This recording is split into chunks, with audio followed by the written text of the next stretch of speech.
Video में हम बात करने वाले हैं coordinate geometry class 11th lecture number 3।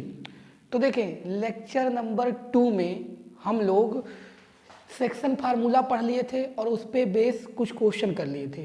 तो अब इस लेक्चर में हम लोग ये देखेंगे sum property of triangle rectangle और उस पर बेस्ड क्वेश्चन। तो देखें जैसे अगर हम बात करें ट्रायंगल की, तो ट्रायंगल कई टाइप्स के होते हैं, आइसोसेल्स ट्रायंगल हो गया, इक्विलैटरल ट्रायंगल हो गया।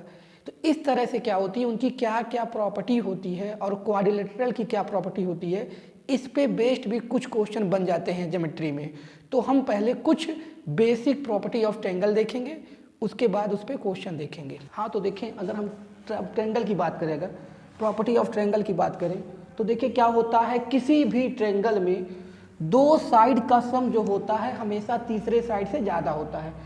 और वहीं अगर बात करें दो साइड के डिफरेंस का मॉड, मतलब उसकी जो मैग्नीट्यूड होगा जो ज़्यादा होगा उसमें कम वाले को माइनस किया जाए, तो हमेशा जो बड़ी साइड मतलब तीसरे साइड से दो साइड का डिफरेंस जो होता है हमेशा तीसरी साइड से क्या होगा, छोटा होगा हमेशा।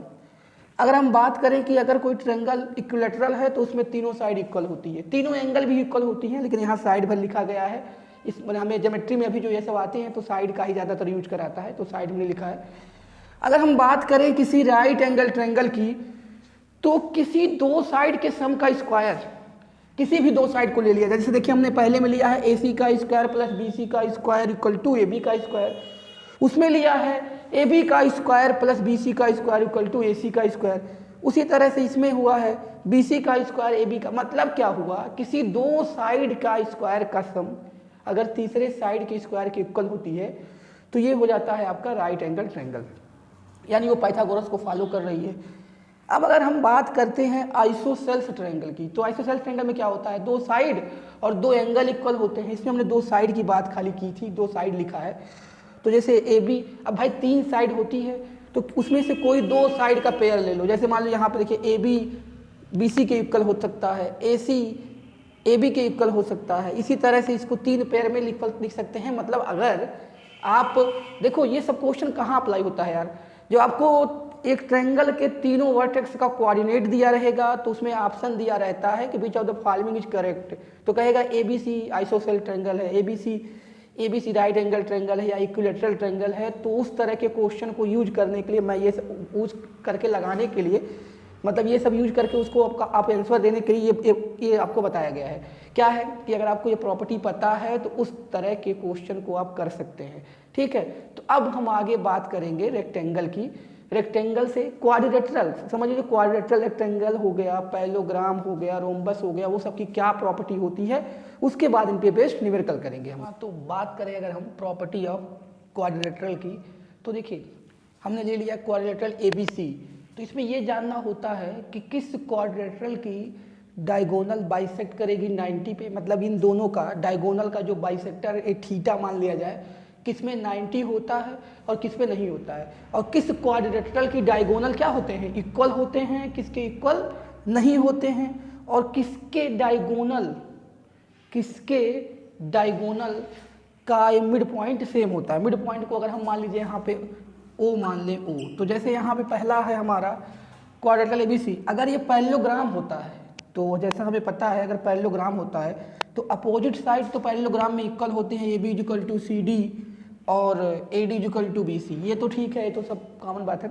इसमें और चीज़ क्या जानना है कि AC जो होती है diagonal AC not equal to diagonal BC, यानी पैरेललोग्राम के डायगोनल इक्वल नहीं होते हैं और ये जो है π/2 पे कट नहीं करते हैं। पैरेललोग्राम के जो डायगोनल होते हैं वो इक्वल नहीं होते हैं और π/2 पे कट नहीं करते हैं, यानी इनका इंटरसेक्शन π/2 नहीं होता है। और उनका मिड पॉइंट BC और AC का, मतलब दोनों डायगोनल का मिड पॉइंट लेकिन सेम होता है। मतलब यार देखो यार समझने की बात है, दोनों इक्वल नहीं होते हैं, दोनों π/2 पे कट नहीं करते हैं, लेकिन दोनों का मिड पॉइंट सेम होता है। तो इसका ये मतलब हुआ जैसे इसका वर्टेक्स का कोऑर्डिनेट इसका वर्टेक्स का कोऑर्डिनेट दिया रहे, इसका दिया रहे तो इसका पूछे, तो उसमें बस बहुत लोग डिस्टेंस फार्मूले से लगाएंगे कि ये डिस्टेंस इसके इक्वल किया जाइए, तो उसमें टाइम लग जाता है। अगर ये पता रहे कि दोनों का मिड पॉइंट सेम होता है तो मिड पॉइंट डिवीजन का जो फार्मूला पढ़े थे x1 + x2/2 का यूज करके दूसरा वर्टेक्स का कोऑर्डिनेट इजीली निकाला जा सकता है। तो ये छोटी छोटी चीज़ें भी जानना जरूरी है, क्योंकि ये सबका यूज करके कई सारे क्वेश्चन को इजीली किया जा सकता है। अगर हम बात करें क्वाड्रेटर रेक्टेंगल हो, अगर हमारा रेक्टेंगल है तो उसमें भी पता है जैसा कि अपोजिट साइड क्या होता है, अपोजिट साइड इक्वल होता है रेक्टेंगल में, डायगोनल भी इक्वल होते हैं, डायगोनल भी रेक्टेंगल के इक्वल होते हैं, लेकिन उसमें 90 यानी π/2 पे कट नहीं करते हैं। डायगोनल इक्वल होते हैं बट नॉट कट एट π/2 पे कट नहीं करते हैं। ये थीटा π/2 नहीं होती है, लेकिन BD = AC होता है बट π/2 पे कट नहीं करते हैं। अब अगर बात करें उनके मिड पॉइंट का, तो मिड पॉइंट भी सेम होंगे, यानी AC का और AC का और DB का मिड पॉइंट वही O ही होगा। मिड पॉइंट भी इस केस में क्या होगा, सेम होगा। रोम्बस की बात करेंगे तो रोम्बस में चारों साइड क्या होती है, इक्वल होती है। तो रोम्बस में चारों साइड इक्वल होती है बट डायगोनल इक्वल नहीं होता है, डायगोनल इक्वल नहीं होता है। लेकिन यहाँ एक बात जानने वाली, डायगोनल π/2 पे कट करता है। डायगोनल इक्वल नहीं होता है रोम्बस का, लेकिन π/2 पे कट करता है। और मिड पॉइंट भी उसका क्या होता है, मिड पॉइंट सेम होता है। किसका, रोम्बस के डायगोनल का मिड पॉइंट सेम होता है। अब अगर हम बात करें स्क्वायर की, तो स्क्वायर में क्या होता है, सारे साइड इक्वल होते हैं। स्क्वायर में सारे side AB BC CD AD सारे साइड इक्वल होते हैं, डायगोनल भी इक्वल होती है।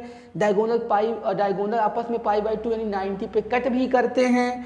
और मिड पॉइंट ऑफ BT और उसका क्या होता है, सारे का मिड पॉइंट भी सेम होता है। सारे मतलब इसका और इसका, इसमें क्या है, सारे कंडीशन को इसमें सब फॉलो हो रहा है। क्या मतलब सारे साइड इक्वल हैं और इसमें डायगोनल 90 पे कट भी कर रहा है और मिड पॉइंट भी BD का AC का क्या है, सेम है। तो देखिए ये चीज़ें हैं, छोटी चीज़ें हैं, लेकिन ये यूज हो जाती हैं। अब देखिए ये प्रॉपर्टी यूज रहे, अब आपको याद रहेगी तो इसका यूज करके क्वेश्चन को थोड़ा इजीली किया जा सकता है। देखिए यहाँ पे हमने जैसे अगर बात करें स्क्वायर की सारे एंगल 90 होते हैं, ये सब हमने बात नहीं किया है, लेकिन ये चीज़ें का भी यूज कर सकते हैं। 90 होती है तो अगर 90 हो गया, जैसे मान लीजिए अगर ये स्क्वायर होता है, ये 90 होगा तो AB का स्क्वायर प्लस AD का स्क्वायर = DB का स्क्वायर कर सकते हैं। रेक्टेंगल के भी एंगल 90 होते हैं। तो और भी इनकी प्रॉपर्टी है, लेकिन ज्योमेट्री जो हम लोग अभी यहाँ पढ़ रहे हैं इसमें इतना यूज होता है। इसका यूज करके कुछ क्वेश्चन आए हैं इनका यूज करके उसको इजीली किया जा सकता है।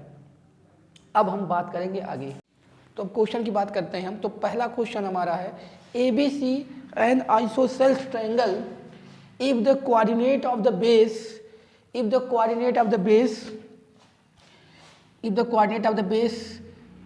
आपका दिया हुआ है, बेस का कोऑर्डिनेट B दिया है 1,3 एंड C दिया हुआ है आपका -2,7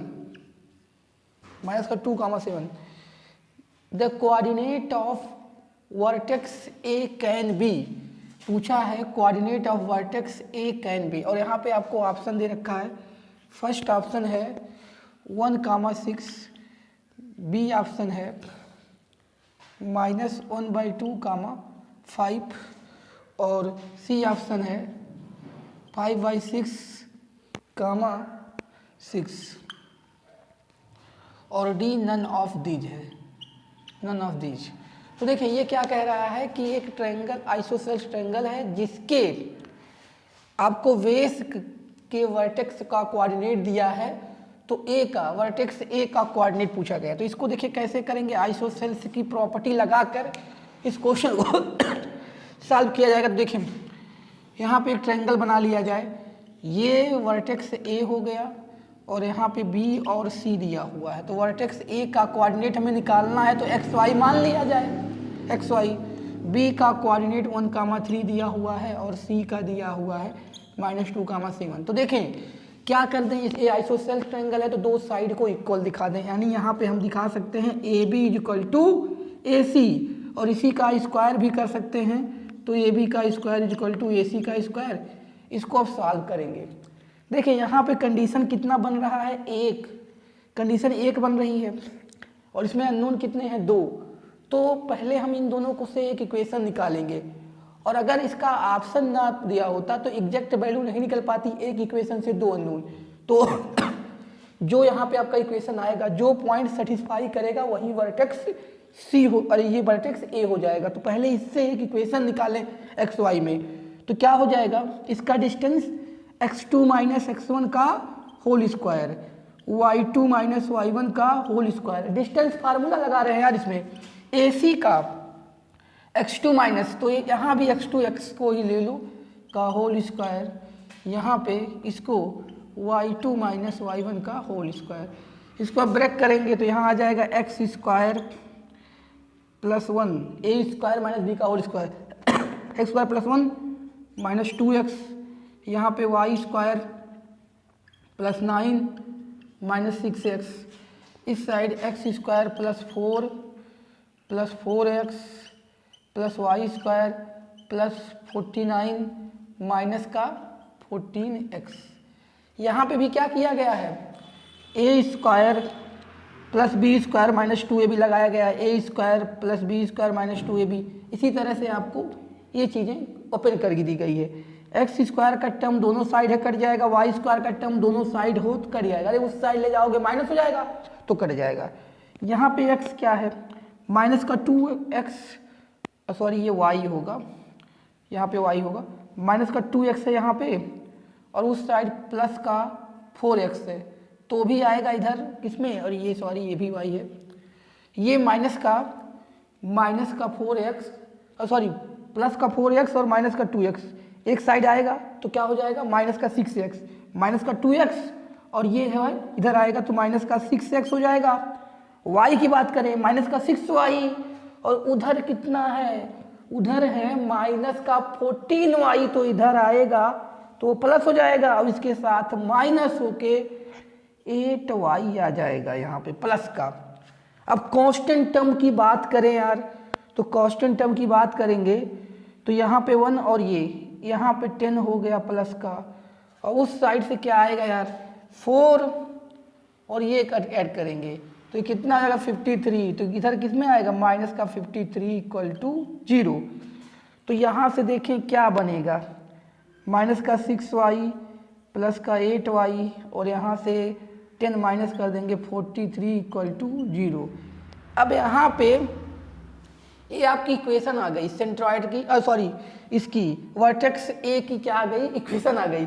अब यहाँ देखेंगे कि ये जो पॉइंट दिया है कौन पॉइंट सेटिस्फाई कर रहा है, तो जो पॉइंट सेटिस्फाई करेगा वही इसका वर्टेक्स ए हो जाएगा। देखिए यहाँ पे दो ही कंडीशन, हमने एक ही कंडीशन दिया गया, 2 अननोन था तो एग्जैक्ट वैल्यू निकल नहीं पाएगी, तो ऑप्शन में चेक किया जाए। अब यहाँ पे पहला ऑप्शन पुट करेंगे तो पहला ऑप्शन पुट करके चेक करेंगे कि आया कि नहीं आया, दूसरा एक्स की वैल्यू पुट करेंगे तो एक चेक करके देखते हैं, यहाँ पे एक्स की वैल्यू 1 रखेंगे तो माइनस का 6 आएगा और यहाँ रखेंगे एक्स की वैल्यू 1 रखेंगे तो यहाँ पे माइनस 6 आया, और वाई की वैल्यू रखेंगे कितना 6 रखेंगे, एक्स की वैल्यू माइनस 1 रखा तो माइनस 6 आ गया, एक्स वाई की वैल्यू रखेंगे 6 तो कितना आ जाएगा 48, और ये देखिए यहाँ पे माइनस 43, तो ये करने पे 40 प्लस का 42 आया माइनस का 43, ये कितना आ जा रहा है 1 आ जा रहा है, तो यानी ये सेटिस्फाई नहीं करेगा।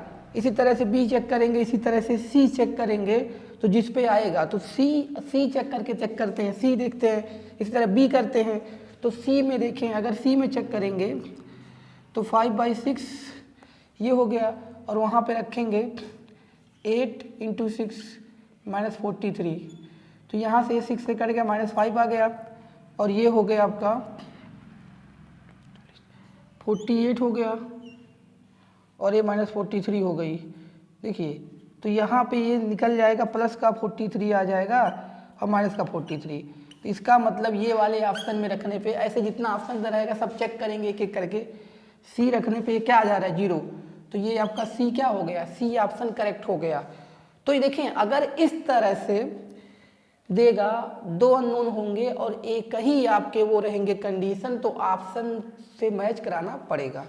अब हम बात करेंगे नेक्स्ट क्वेश्चन नंबर 2 की। तो देखिए क्वेश्चन नंबर 2 क्या कह रहा है।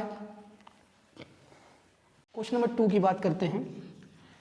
The stream of diagonal of parallelogram are the point 3, -4 and -6,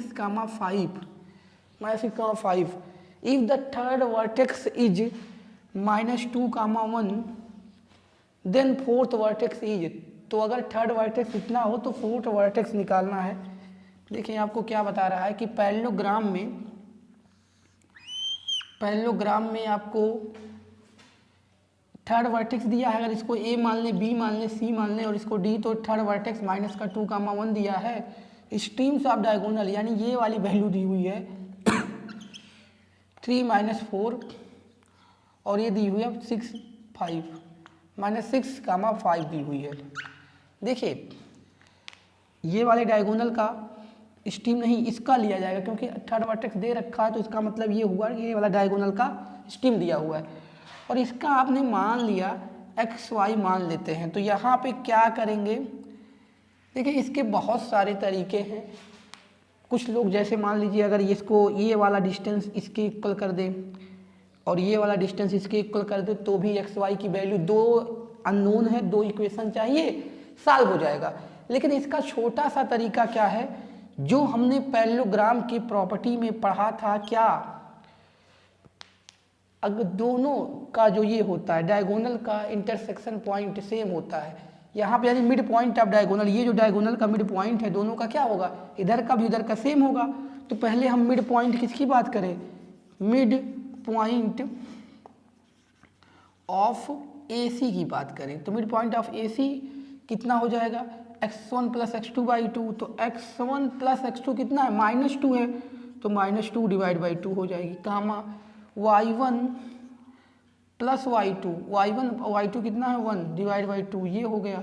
उसी तरह से हम अगर बात करें मिड पॉइंट ऑफ DB की बात करें, DB की, तो DB का मिड पॉइंट कितना हो जाएगा, यहाँ से देखिए -6 + 3 / 2, कामा 5 y2 + y1, तो यहाँ पे 5 और यहाँ पे देखिए प्लस और माइनस हो जाएगा 4 / 2, तो ये कितना आ गया -3/2, 1/2। ये आपका पॉइंट आ गया कौन सा, इधर से DB का मिड पॉइंट। ये दोनों क्या होंगे, सेम होंगे, तो उनको इक्वेट करके x की वैल्यू निकाल लेंगे, x -2 / 2 = -3/2। तो यहाँ से देखें x की वैल्यू क्या आ गई, -1, यहाँ से 2 भेजेंगे तो -1 आ जाएगी। उसी तरह सिमिलरली y + 1 / 2 = 1/2, तो यहाँ से y की वैल्यू कितनी आ गई, 0। तो वर्टेक्स, फोर्थ वर्टेक्स यानी A की वैल्यू, वर्टेक्स A की वैल्यू क्या आ गई, x की वैल्यू कितनी है, -1, 0, -1, 0। तो ये इसका हो गया आंसर। तो देखिए इस तरह से आपने दोनों क्या किया, दोनों डायगोनल का मिड पॉइंट सेम करके इसकी वैल्यू निकाल ली।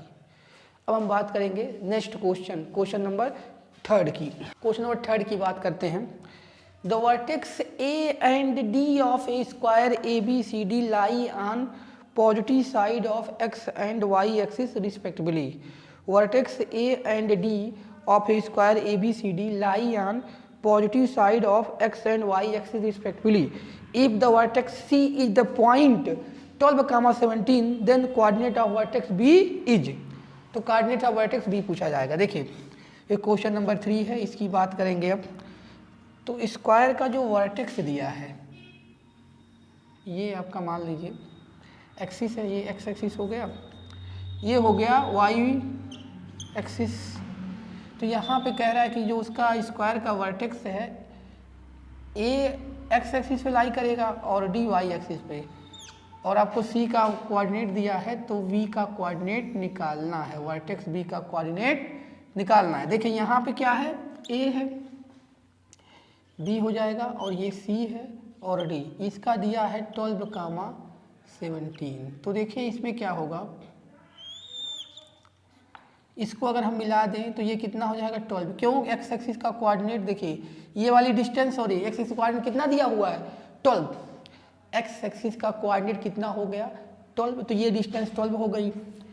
और हमें ये निकालना है बी का कोऑर्डिनेट, तो हमें कहाँ क्या पता करना है, ये वाली पूरी डिस्टेंस और ये हाइट, तो बी का कोऑर्डिनेट निकल जाएगा। तो देखें इसके लिए क्या किया जाएगा, तो इसके लिए अगर इस एंगल को कुछ मान लिया जाए थीटा।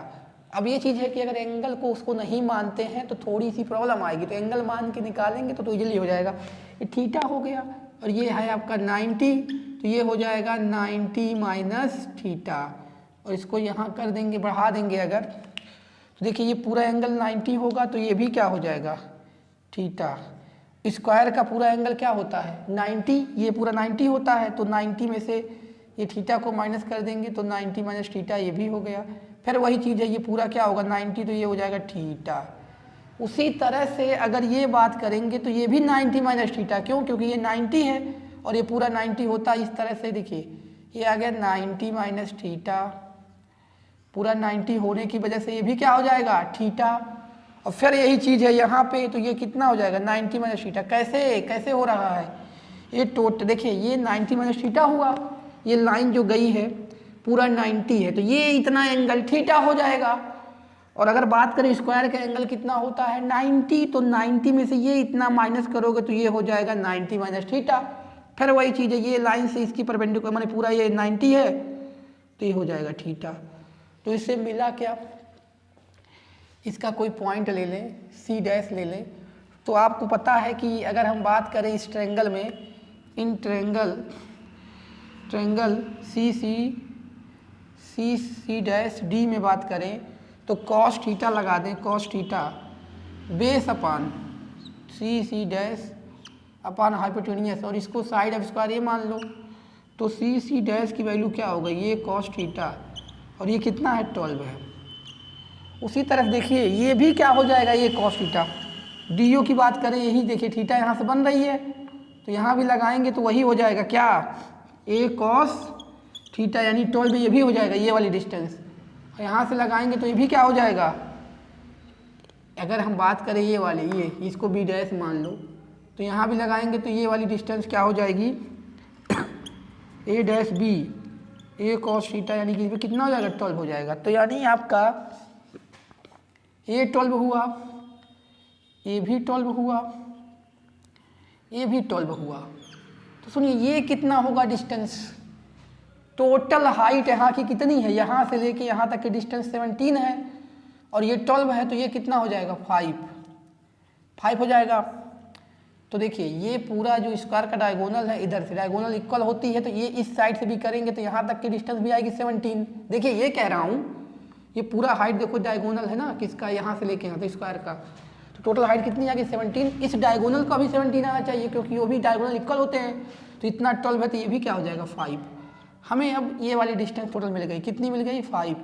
और अगर हम बात करें इसकी हाइट की, ये वाली हाइट यहाँ से इक्वल होगी, तो यहाँ का ये कितना हो गया एक्स कोऑर्डिनेट 17। अगर हम बात करें बी के पॉइंट की, तो एक्स कोऑर्डिनेट क्या हो जाएगा 5 + 12 17 आ गया। और अगर हम बात करें ये वाली डिस्टेंस की, ये वाली, तो यार ये 12 है और ये आपका जो है स्क्वायर का साइड है, और ये कितना होगा, यही इसके इक्वल होगा 5 के। तो इसका मतलब वाई कोऑर्डिनेट कितना हो जाएगा बी का, ये एक्स कोऑर्डिनेट था, बी का एक्स कोऑर्डिनेट ये आ गया, और बी का वाई कोऑर्डिनेट क्या हो जाएगा, ये डिस्टेंस 5। देखो यार ये एक्स की वैल्यू यहाँ से यहाँ तक की होगी 17 हो जाएगा, 5 + 12 17, और वाई की यही होगी, तो इसकी कितनी आ गई ये, तो कोऑर्डिनेट क्या आ गया 17, 5। एक्स की कोऑर्डिनेट 17 और वाई का 5, तो बी का कोऑर्डिनेट क्या आ गया 17, 5। तो देखो इस तरह से इस क्वेश्चन का आंसर आ गया 17, 5। अब हम बात करेंगे नेक्स्ट क्वेश्चन की।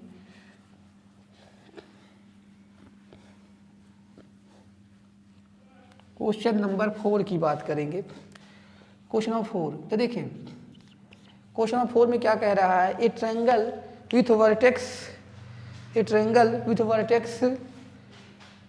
4, 0, -1, -1, 3, 5 इज। अब इज करके मतलब क्या है, इसमें ऑप्शन दिया है कि आइसोसेल्स है, आइसोसेल्स है, इक्विलैटरल है, कि और अदर कंडीशन के ट्रायंगल हैं। तो ये क्या है कि आपको इस तरह से दिया है, तो इसमें पहले साइड का लेंथ निकालेंगे और जो ट्रायंगल के बारे में आपको प्रॉपर्टी बताई गई है कि दोनों साइड इक्वल हो जाएंगे तो दो साइड इक्वल हो जाएंगे तो आइसोसेल्स हो जाएगा, तीनों इक्वल हो जाएंगे तो इक्विलेटरल हो जाएगा। तो उस तरह से इसको करके ऑप्शन में बताना है आपको। तो देखिए पहले इस ट्रायंगल को मान लें पहला कि वर्टेक्स ए का दिया हुआ है कोऑर्डिनेट 0,4, आर्डर में ले लें, बी का दिया हुआ है -1,1 और सी का दिया हुआ है 3,5। तो यहाँ से क्या निकालेंगे, पहले डिस्टेंस निकालेंगे, ए बी बी सी ए सी, देखेंगे कोई रिलेशन आ रहा है कि नहीं आ रहा है। तो पहले डिस्टेंस ए बी की बात करें, ए बी की बात करेंगे x2 - x1 का होल स्क्वायर। तो x2 माइनस मतलब 4 माइनस की बात करें इसमें तो माइनस यहाँ प्लस हो जाएगा 1 का होल स्क्वायर, 0 - 1 यहाँ +1 हो जाएगा का होल स्क्वायर। ये आ गया ए बी, ये कितना आएगा, ये हो जाएगा 5 यानी 25 और ये 26। कैसे 26 आया, ये हो जाएगा 4 + 1 5 का स्क्वायर 25 और ये 126। उसी तरह से ए सी की बात करेंगे अगर ए सी तो x1 - x2, देखिए x1 x2 किसी को लेंगे वही आएगा, आप चाहे इसको लीजिए x1 चाहे उसको लीजिए, यानी दोनों का डिफरेंस लेना होता है। 4 - 3 का होल स्क्वायर और स्क्वायर लगा होता है, प्लस माइनस से कोई फर्क नहीं पड़ता, इसलिए आप चाहे इधर से लो चाहे उधर से लो। यहाँ से क्या हो जाएगा 0 - 5 का होल स्क्वायर। तो यहाँ पे देखिए ये आ गया, यहाँ बचेगा 1 तो 1 का स्क्वायर 1 होगा और यहाँ 5, ये भी 5 और 25 कितना आ गया 26, ये भी आ गया। इनकी बात करेंगे, किसकी, बी सी की बात करेंगे, बी सी की बात करेंगे तो 3 माइनस कर दो इसमें से यार, तो 3 माइनस ये करेंगे प्लस आ जाएगा 4 का whole square, 3 x1 - x2 3 minus करेंगे प्लस हो जाएगा का होल स्क्वायर, 5 यहाँ हो जाएगा प्लस, माइनस करें प्लस हो जाएगा का होल स्क्वायर। तो यहाँ से क्या आ गया 16 प्लस ये 36। तो इसको ऐड करेंगे अगर तो 26 से तो ऊपर आएगा 26 से, यानी ये इक्वल नहीं आया। तो यहाँ पे क्या आ रहा है ए बी = क्या आ गया ए सी, दो साइड इक्वल है, दो साइड इक्वल है। और एक चीज़ और है, इसको भी चेक करना जरूरी है, हो सकता है आइसोसेल्स राइट एंगल ट्रायंगल हो। तो इसको अगर हम लोग ऐड करेंगे तो 36 और ये 2 हो गया और ये 52 आ गया, 52 हो गया। तो ये तो इक्वल आ गया, आइसोसेल्स तो हो गया, आइसोसेल्स राइट एंगल ट्रायंगल भी हो सकता है। तो अगर हम इन दोनों का स्क्वायर करें किसका किसका, तो क्या ये भी कंडीशन फॉलो कर रहा है क्या, ए बी का स्क्वायर प्लस ए सी का स्क्वायर = किसका बी सी का स्क्वायर। अगर ये भी फॉलो कर रहा है तो इसका मतलब हुआ आइसोसेल्स राइट एंगल ट्रायंगल होगा।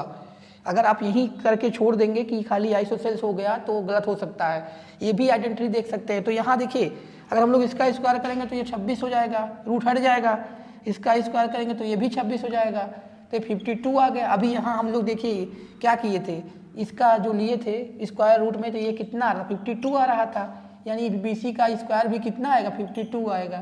तो इसका मतलब क्या हुआ यार, इस कंडीशन को भी फुलफिल कर रहा है।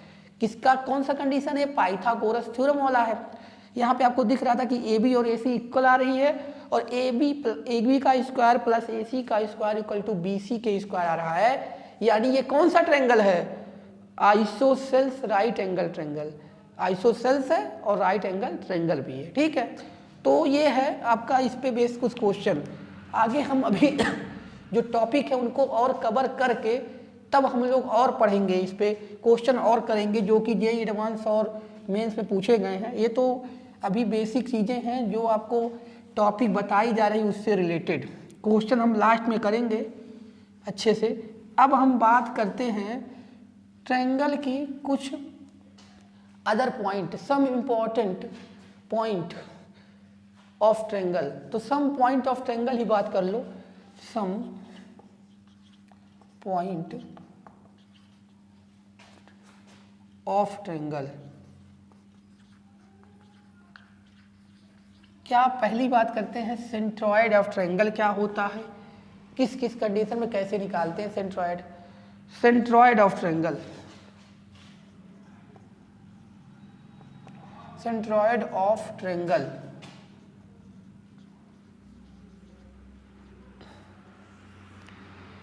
तो सेंट्रॉयड क्या होता है? इंटरसेक्शन होता है, intersection of median of triangle. देखिए सेंट्रॉयड क्या होता है? Intersection of median of triangle. तो यहाँ देखिए हमें पता होता है कि ट्रायंगल में मीडियन क्या होता है? 3 मीडियन होता है, और अगर मान लीजिए ए है, बी है, सी है, तो अपोजिट साइड से जो इस पर लाइन ड्रा की जाती है, और ये लाइन परपेंडिकुलर नहीं है, ये परपेंडिकुलर है, ये लाइन ड्रा की जाती है जो इसको बाइसेक्ट करे। ये डी मान लो और ये दोनों को बाइसेक्ट करे इक्वली, तो ये होती है मीडियन। यहाँ से भी ड्रा कर सकते हैं, इसको ई ले लेते हैं, ये भी इसको बाइसेक्ट करेगी। यहाँ से भी ड्रा कर सकते हैं, यहाँ से ऐसे ड्रा कर दे रहे हैं, यहाँ से ड्रा कर सकते हैं। ये आपका क्या हो गया? एफ हो गया, और ये इसी को मानते हैं जी। यही क्या हो जाता है आपका? Centroid of a triangle. क्या है? Intersection of median. सेंट्रॉयड क्या होता है? Intersection of median of triangle, medians of triangle. Intersection होता है मीडियन का। और एक चीज और, जो आपका ये होता है सेंट्रॉयड डिवाइड किसको? वर्टेक्स और बेस को। ये आपका बेस है और ये वर्टेक्स है, तो ये 2:1 में डिवाइड करता है। 2:1 में किसको? देखिए वर्टेक्स रेशियो बेस की बात करें, वर्टेक्स रेशियो बेस का, तो ये 2:1 में डिवाइड करता है। अब यहाँ की बात करते हैं तो ये 2 हो जाएगा, ये 1 हो जाएगा। यहाँ की बात करेंगे ये 2 1, ये 2 और ये 1 हो जाएगा। वर्टेक्स को 2:1 में डिवाइड करता है सेंट्रॉयड ऑफ द ट्रायंगल। तो अब सेंट्रॉयड कैसे निकालेंगे, इसका कोऑर्डिनेट, उसकी बात करते हैं। देखिए यहाँ का अगर मान लें x1 y1 और यहाँ का मान लें x2 y2 और यहाँ का मान लें x3 y3, तो सेंट्रॉयड निकालने के लिए क्या किया जाएगा? देखिए अब हम लोग तीनों कोऑर्डिनेट का, जैसे तीनों का x का, x1 x2 x3 को अगर हम लोग क्या कर दें, अगर देखिए प्रूविंग करने की बात अगर आती है कि कैसे वो फार्मूला निकल के आया, तो इनका मिड पॉइंट यहाँ निकाल लेंगे, इसका मिड पॉइंट यहाँ निकाल कर और 1:2 के रेशियो में निकाल देंगे, तो आपका ये क्या हो जाएगा? ये सेंट्रॉयड आ जाएगा। ऐसे निकाल ले। देखिए हम बता रहे हैं, मतलब वो निकालने का तरीका है। इसका जो फार्मूला आएगा ये बहुत इंपॉर्टेंट चीज़ है। वर्टेक्स और इसको 2:1 में डिवाइड करता है। तो ये मैं कह रहा हूँ कि देखिए वर्टेक्स का जो मैंने इसका कोऑर्डिनेट जो आता है सेंट्रॉयड का, ये तो आता है एक्स कोऑर्डिनेट की बात करें, मान लीजिए उसका एक्स बार वाई बार इसका कोऑर्डिनेट है सेंट्रॉयड का जी का, तो एक्स बार की जो वैल्यू आती है x1 + x2 + x3 divide by 3, और y बार आता है y1 + y2 + y3 divide by 3। ये सारे x कोऑर्डिनेट का सम, मैंने एवरेज ले लेते हैं, x कोऑर्डिनेट का सम डिवाइड बाई 3, y कोऑर्डिनेट का सम डिवाइड 3। तो ये कैसे आती है? देखिए ये फार्मूला जो सेंट्रॉयड का है कैसे निकल के आएगा, तो वही चीज़ जो अभी हम लोग पढ़े हैं कि 1:2 में डिवाइड करता है, तो इसको निकाल लेते हैं, आ जाएगा। यहाँ का कोऑर्डिनेट क्या आएगा? डी का, डी क्या है? BC का मिड पॉइंट है, तो क्या आ जाएगा? x2 + x3 divide by 2 comma y2 + y3 divide by 2। ये आपका आ गया डी का कोऑर्डिनेट। अब ये जी का कोऑर्डिनेट निकालने के लिए 1:2 में निकाल लें, तो हमने जी का कोऑर्डिनेट ऑलरेडी मान लिया x बार कामा y बार।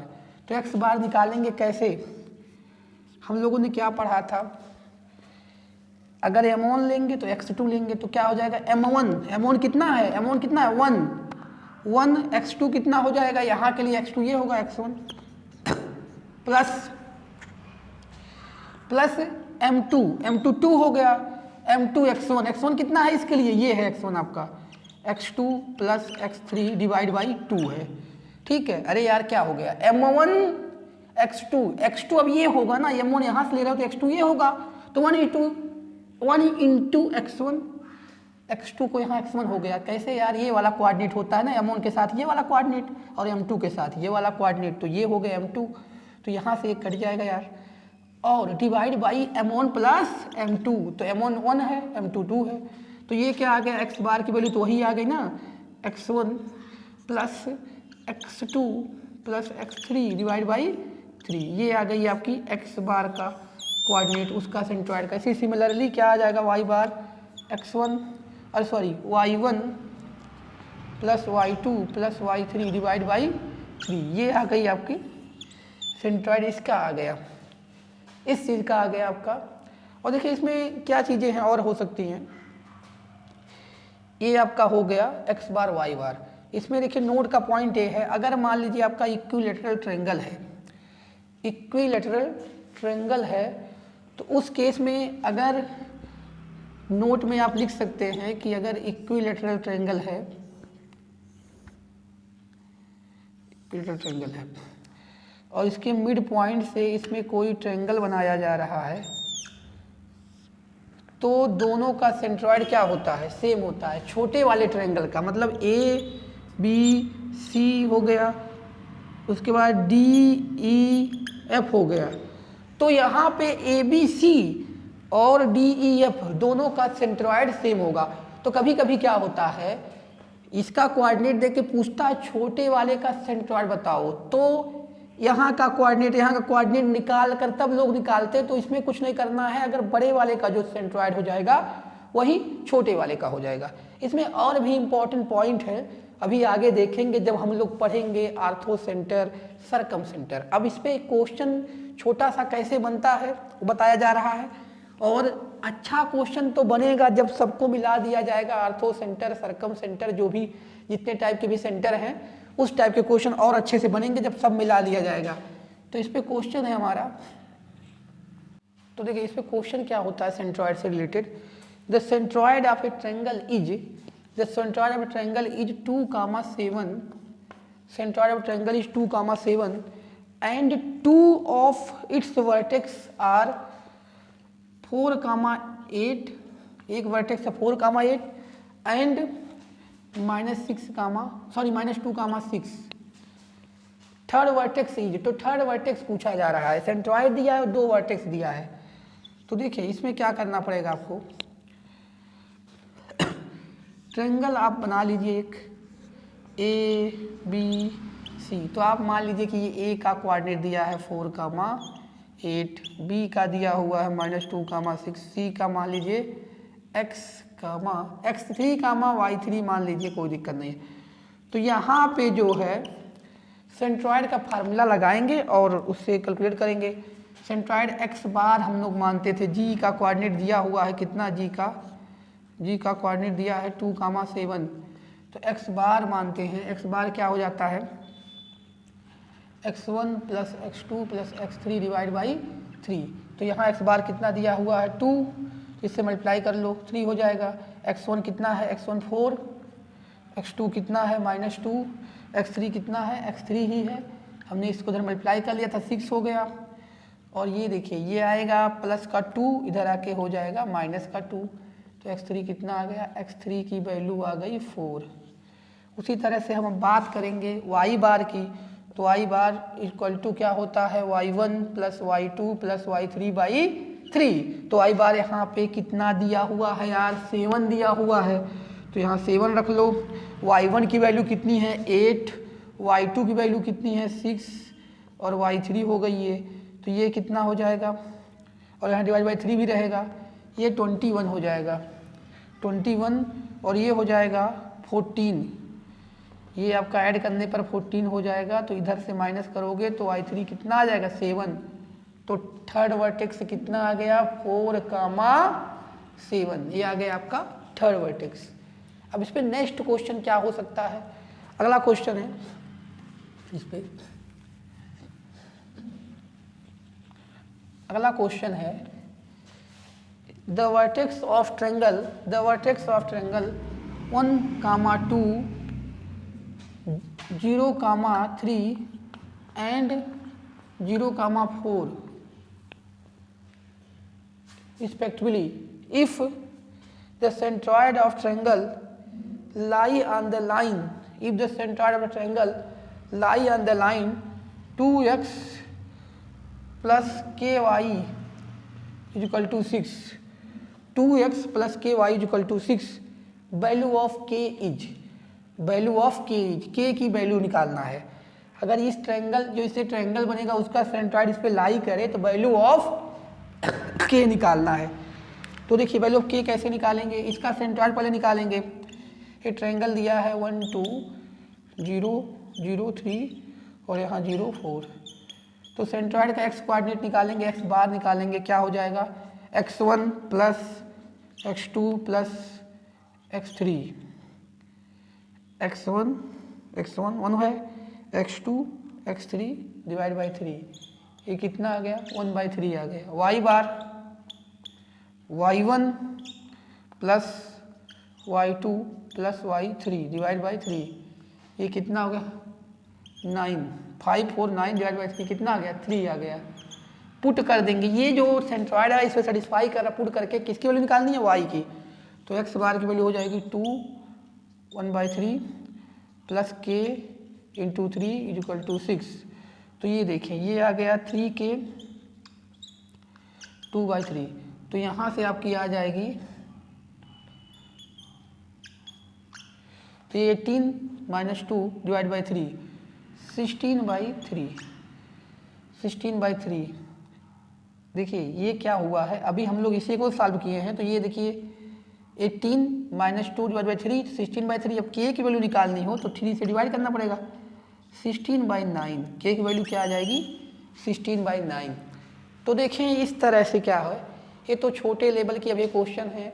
जब हमने क्या बताया, जब पूरा कॉन्सेप्ट पढ़ लिया जाएगा तो और जैसे लाइन पढ़ लेंगे, equation of line, straight line, pair of straight line, ये सब सारे पढ़ने के बाद तब हमें सेंट्रॉइड, आर्थो सेंटर, इन सेंटर जो भी है सब मिला के जेईई मेंस और एडवांस में क्वेश्चन बनता है। अभी ये बेसिक सिंपल चीज़ें बताई ही जा रही हैं एक एक टॉपिक वाइज। तो इस वीडियो में इतना ही, अगले वीडियो में इसके नेक्स्ट लेक्चर नंबर 4 में हम लोग बात करेंगे इन सेंटर, सरकम सेंटर और आर्थो सेंटर की। तो इस वीडियो में इतना ही।